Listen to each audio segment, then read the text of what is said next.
So hello guys at welcome back muli sa ating YouTube channel. So ngayon meron po tayong re-repairin isang ice crusher machine. So ang problema po nito is ayaw po siyang umikot. So ayan, ito po yung blade niya.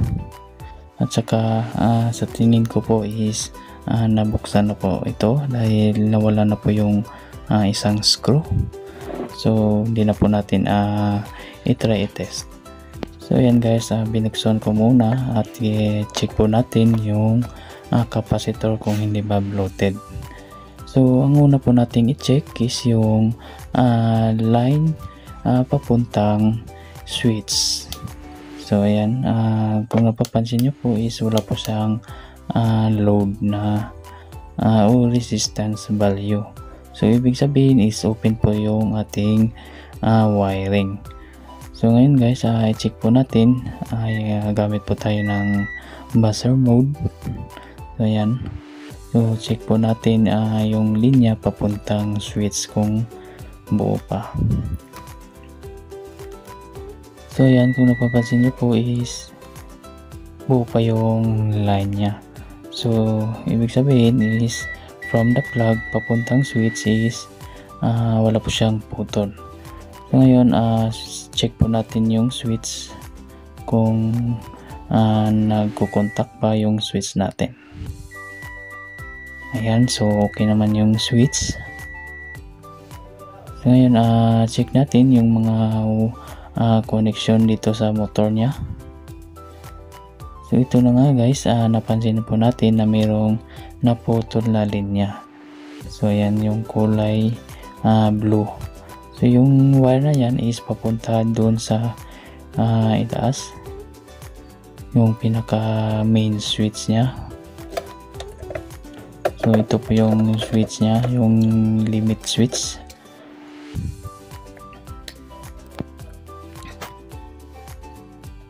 So ito guys, mayroon po tayo napapansin dito sa kanyang wire papuntang switch. Durog na po yung copper nya, yan, napuputol na po siya. So ang gawin po natin guys, putulin po natin kung saan po yung buo pa at saka dugtungan po natin ng bago. So para hindi po mag-loss contact ulit. So ayan, napapansin nyo po is napuputol na po yung copper nya.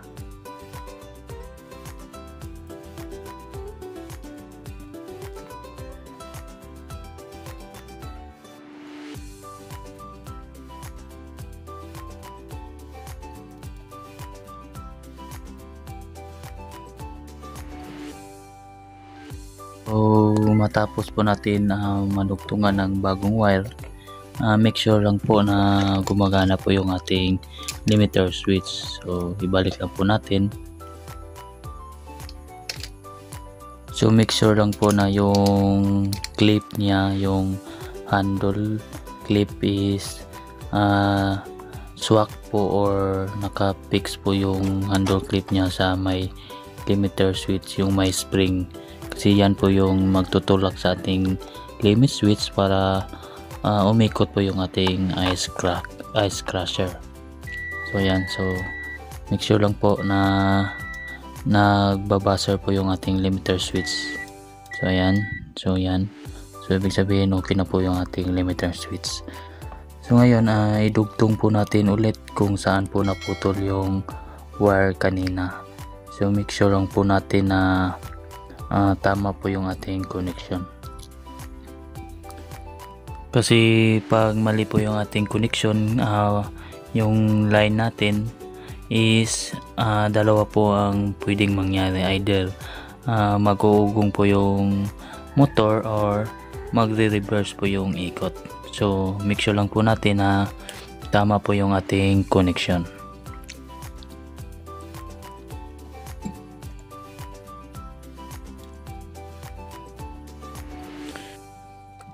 Ayun guys, hindi pala nakapag-subscribe sa ating YouTube channel. Kung napadalaw ka lang, so please subscribe po sa ating munting channel at maraming salamat.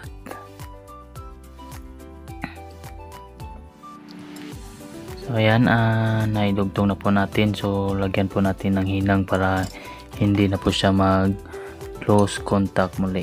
So ayan, hinangin po natin.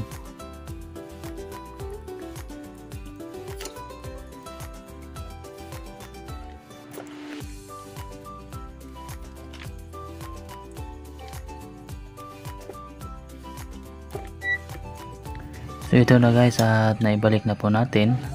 So try po natin kung iikot na po yung ating ice crusher. Oops. So ayan guys, kung napapansin nyo po is umiikot na po yung ating ice crusher, yung blade nya. So make sure lang po na tama po yung ikot, kasi pag baliktad yan, hindi po yan magka-crush ng ice.